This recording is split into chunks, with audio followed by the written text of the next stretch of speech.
Madagasikara nahazo fahaleovan-tena tamin'ny taona 1970 samy fahazahoana fahaleovan-tena zany a dia tsy nampiova zavatra betsaka loatra teo amin'ny toe-karena zany satria ny toe-karena ela be vao miova araka ny politika zany hoe nandritry ny fanjanahantany nandritry ny enimpolo taona maheritsika dia niankina tanteraka tamin'ny frantsay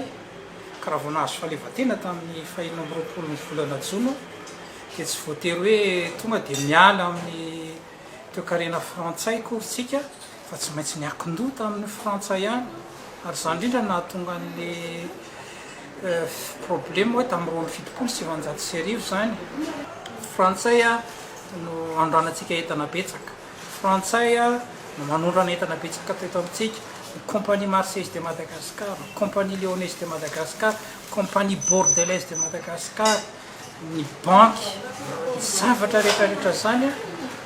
na ny vola frantsay ara dia mbola niankina tanteraka tamin'ny frantsay zany satria raha nahazo fahaleovan-tena isika tamin'ny enimpolo sy sivanjato sy arivo dia frantsay mbola tao aorianantsika foana nanohany tao anatin'ny zone franc tsika banque tsy tsisy banque febe Madagascar zany fa miankina amin'ny banque centrale frantsay dia avy eo a nanomboka nahaleo tena daholo ireo firenena afrikanina zany a dia ny frantsay tsy voatery hoe nisahana ny Madagasikara rehetra fa tsy maintsy nizarany dia nahatonga an'io koa nanomboka ny fananganana ny firenena eropeanina sy ny karazany a dia misy vola zany a zavatra tsy maintsy ny tanterahan'ny frantsay any amin'ireo firenena eropeanina reo a dia tsy maintsy hoe nahenina ny fanampiana taty Madagasikara tamin'ireo zanatany frantsay dia izay niteraka an'izay ohatrany hoe fiankinan-doha tamin'ny frantsa dia frantsa koa zay mahatonga ny eo amin'ny toe-karena moa lasa hoe internationalisation de l'économie le izy a dia voatery hoe tsy maintsy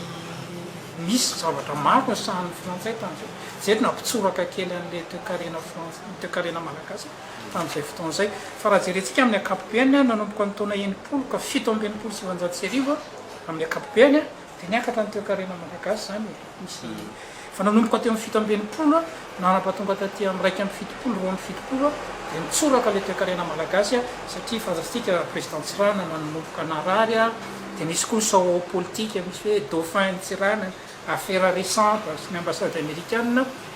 dia nahatonga an'le zavatra maro samihafa reny a dia eo koa moa sy ny hoe fanoherana samihafa hoe tiers mondisme contestation sy ny karazany dia nisy fiantraikany tany amin'ny toe-karena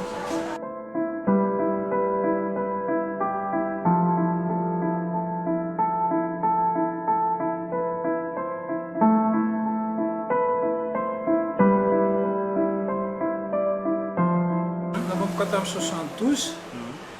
dia tena hoe niova tanteraka mihitsy zany ny politika ara-toe-karena politika amin'ny akapobeany teto Madagasikara nanomboka ny teo ny touzazimite ny tiers mondisme dia nanomboka ny toerana le fibanan'ny frantsay loatra eto amin'ny firenetsika dia nanomboka teo koa nanomboka ny tsy zatsy ny teny hoe nationalisation zany fa niala tamin'ny accord de coopération sika nisan'ny nisy fiantraikany lehibe eo amin'ny toe-karena koa ny famoanana ny hetry isan-dà amin'ny akapobeany za zany a amiko manokana samy manana ny heviny ny olona hitako hoe adosoana ihany namoanana ny hetra dia zany rehetrarehetra zany a nahatonga n'le hoe niova tanteraka ny lalana toe-karena malagasy nanomboka tamin'ny roa amby fitopolo ny touzazimite tonga teto hitanareo ny Rosia ny soviétique cubain hitanareo izy dokotera vietnamiana firenena communiste rehetrarehetra zany a tonga teto dia manjary nisy zay foana zany amin'ny toe-karena raha vao misy fiovana tampoka zany tsy maintsy misy fiantraikany foana le izy lalan'ny toe-karena zany fa tsy eto amintsika rery manomboka tamin'ny dimy amby fitopolo enina amby fitopolo zany a misy an'le CNUSED le conférence des Nations Unies pour le commerce et développement niady betsaka ny firenena andalam-pandrosoana mpamokatra ny matière première hoe tokony mba hasonitra ny vidin'ny matière première zany eo amintsena iraisam-pirenena dia nisy vokany reny ary tamin'izany fotoana zany koa ny firenena eropeana firenena tao anatin'ny tena hoe industrie be dia mila an'le matière première dia afaka ohatra jerenareo ny vidin'ny kafe ny cacao ny lavanille nanomboka tany amin'ny taona 5 amby fitopolo 6 amby fitopolo 7 amby fitopolo tany miakatra be le izy de tamin'ny 5 amby fitopolo mbola ambony ihany ny vidin'ny matière première teto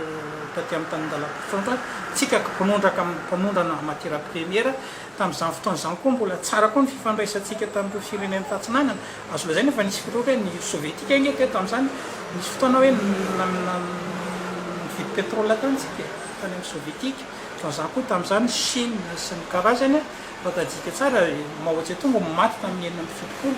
de nanomboka teo ny ouverture en Chine de mifandray be tamin'ny Chine tsika de nisan'ireo firenena tatsinanana zany isany hoe nanampy ihany koa ny toe-karena malagasy nanomboka 7 amby fitopolo tamin'izany fotoana zany nanomboka ty amin'ny 20 tena nanomboka amin'izay le antsoina hoe mondialisation fanatolotolona zany de teo koa nanomboka hoe hita zany ny tsy fahatombanana tsy fahombiazana le freana socialiste tamin'ny ankapobeny de nisy fiatraikany teo ary nanomboka tamin'ny taona 20 teto Madagasikara tena nanomboka ny crise amin'ny ankapobeny pénurie sy ny karazany de nisy an'ireny nationalisation isan-karazany reny justement tamin'ireny nikatso mihitsy ny firenena malagasy nikatona daholo ohatra raha nationalisena amin'ny banque natsangana ny BNI, BFE, BDM tena rava tanteraka reny de isany natonga ny hoe programme d'ajustement structurel zany natonga ny président Ratsiraka tamin'izany zany ny teny hoe zany iny nanao ny zany iny nanao ny perestroïka sy ny glasnost talohan'ny Gorbatchev zany nanokatra ny firenena malagasy rehefa hitako hoe tsy nisy tsy fahavoazana le nationalisation de io koa misy amin'ny condition anankiray napetraky ny banque mondiale sy ny FMI iveriny zay anampy anareo fa zao kosa zany hoe conditionnalité zany de tena latsaka de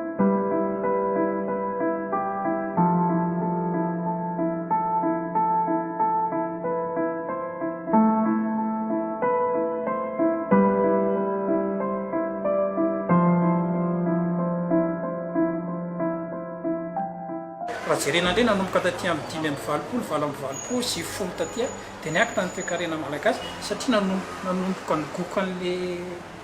politique d'ouverture zany tsika le privatisation nefa le privatisation tsy hoe nefa misy apahan'olona sy victime foana le programme d'ajustement structurel zay foana zany isan'ireny personnel déflaté tany amin'ny banque sy ny karazany reny zany manko tsy maintsy tsy vidiny zany amin'ny teny frantsay hoe c'est un mal nécessaire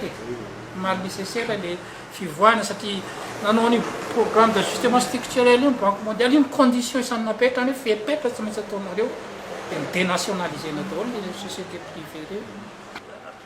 amy sivifolo tena efa niarina ny toe-karena niditra ny zone franche investissement direct à l'étranger be da be ny banque efa nandeha tsara indrindra taty amin'ny zone franche na misy zavatra ratsy aniarany zone franche zay ny nampiakatra hoe aratsy social ny zone franche tenenina hoe tena afaka ny adina tamin'ny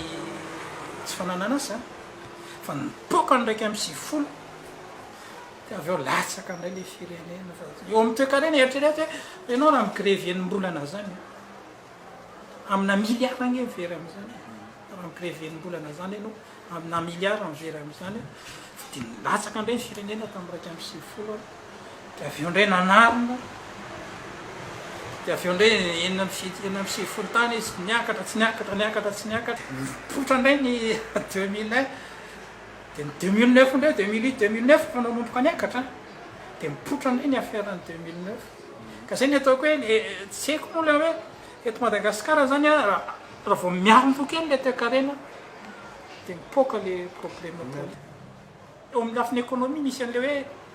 raiky amby sivifolo zany misy le macroéconomique raha jerenao chiffre de croissance de mitombo raiky amby sivifolo 2 sy 2 arivo 5 sy 2 arivo taux de croissance niakatra fa ny problème an'le izy zany tsy de nisy fiatraikany loatra tany amin'le vahoaka le izy indrindraindrindra ny tontolo ambanivohitra zany de reny voizin'le panneau politique hoe zao de mahatonga an'le crise de ny problème an'le fitondrana hatramin'izay zany hitako hoe variana loatra ny am'le macroéconomique izy akapobeany mihitsy fa le social zany ndraindray adino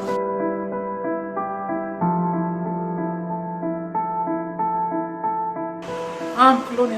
de tena mbola maizina amin'ny akapobeany marina fa misy ny fanampiana avy amin'ny firenena samihafa amin'ny resaka ty hoe kristy a fa zao nge zao tena hoe chacun pour soi mbola enjany crise zany tsy hoe any arianantsika fa tena hitako hoe mbola eo alohantsika